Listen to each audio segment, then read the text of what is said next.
अपने आप में दिखाता है कि किस तरीके की स्थिति दिखाई पड़ रही है। हालांकि रोचिका जी, क्योंकि ये पूरा मामला राजनीतिक रूप से गर्मा गया है, तो निश्चित तौर से अब तो ममता दीदी कह रही हैं कि साहब सीबीआई के मसले का पूरा मामला है, अब तो केंद्र एक तरीके से इनडायरेक्टली उसमें इन्वॉल्व, क्योंकि वो केंद्र की एजेंसी है, तो क्यों नहीं जल्दी हो जाता है, अब तो वो ये कह रही हैं रोचिका जी। देखिए, अगर सीबीआई तो कर ही देगी और सीबीआई की जो अपनी इंटेलिजेंस है वो काम करेगी ही।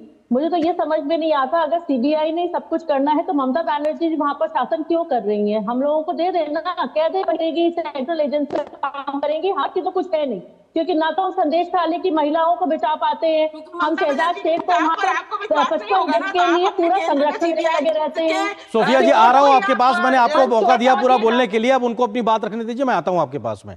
जी रोचिका जी, अपनी बात रखिए। देखिए, पश्चिम बंगाल में पूरा मुगल राज चल रहा है, जितने क्रूरता और अत्याचार हो रहे हैं ना, वो बहुत आम बात हो गई है वहां पर। मैं कई सारे इंसिडेंट बता सकती हूँ। हावड़ा में महिला के साथ हिंसा की हुई और निर्वस्त्र करके घुमाया गया। कुछ बिहार में 32 साल की महिला को निर्वस्त्र करके पीटा गया। चोपड़ा का इंसिडेंट हम लोगों ने अभी देखा ही है, किस तरीके से वहां पर इस्लामी शरिया कानून के तहत उन्होंने जिस तरह से निर्वस्त्र करके वहां पीटा गया है पब्लिकली। इस तरीके का कई सारे ये इंसिडेंट्स वहां पर बंगाल में आम है। जिस तरह से संदेश थाली में 55 दिन तक शहजाद शेख को पूरा संरक्षण दिया, वो पुलिस वहां की बंगाल पुलिस उनको पूरा का पूरा सेव कर रही थी कि वो ना पकड़ में आ जाए। अगर सभी चीज कोर्ट के थ्रू होनी है या सीबीआई के थ्रू होनी है या सेंट्रल एजेंसीज से करनी है, तो ये लोग वहां बैठे क्या कर रहे हैं? क्या सिर्फ वो जो सूटकेस भर भर के अगर आ रहे होंगे प्रिंसिपल को, जिसको रातों रात इन्होंने पहले तो डिजाइन करवा दिया, जिस मजबूरी में इसको हटाया, और फिर उसका प्रमोशन करके और बेटर जगह उसको अपॉइंट करा दिया। तो और वो जिस तरीके के ट्रेड्स में था, ऑर्गन के ट्रेड में था, यहाँ तक कि जो उसका रफिक निकलता था उस तक के ट्रेड में था। तो कौन कौन से सूटकेस भर भर के आते हैं ममता बनर्जी के पास, ये पता होना चाहिए। किस वजह से, किस दबाव में थी वो वहां पर कि वो वहां से प्रिंसिपल को हटा के उनको अपॉइंट करना पड़ा।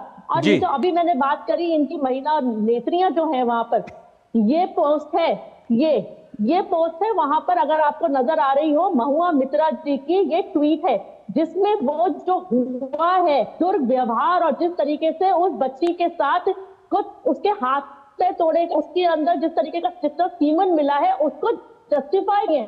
वो कह रही है नहीं इतना नहीं हुआ, सिर्फ इतना नहीं टूटा था, इतना सीमन इतना सारा नहीं मिला था, इतना ये नहीं हुआ था। तो इस तरीके की बातें लिख रहे हैं, लेकिन किसी ने ये नहीं लिखा कि जो हुआ वो गलत हुआ।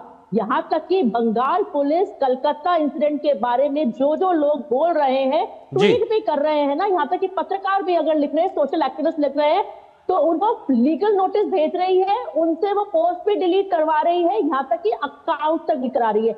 ये कर रही है ममता सरकार और ममता बनर्जी की पुलिस। ये काम करना ठीक है। सोफिया जी, मैं आता हूं रोचिका जी आपके पास में। सोफिया जी, सवाल ये है कि जो लोग विरोध प्रदर्शन कर रहे हैं,